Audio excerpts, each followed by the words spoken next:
السلام علیکم ناظرین، welcome to Kazmi health and beauty tips. امید کرتا ہوں کہ آپ سب خیریت سے ہوں گے۔ بد ہضمی ہونے کی وجہ اور اس کا آسان گھریلو علاج۔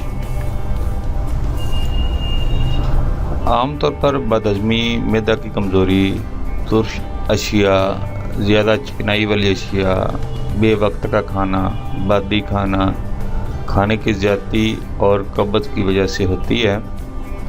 اس میں کھٹی ڈکاریں آتی ہیں، بے چینی سی ہو جاتی ہے، پیچس کی شکایت بھی ہوتی ہے اور پیٹ میں درد بھی ممکن ہے۔ علاج: کالا نمک 30 گرام، اجوائن 30 گرام، سونف 30 گرام۔ سب چیزوں کو لے کر امام دستہ یا کنڈے میں باریک کر لیں۔ اب گرینڈر میں ڈال کر سفوف بنا لیں۔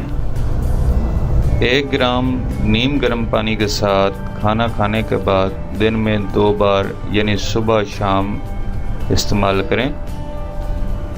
انشاءاللہ بد ہضمی کی شکایت دور ہو جائے گی۔ Thanks for watching. Do not forget like and subscribe.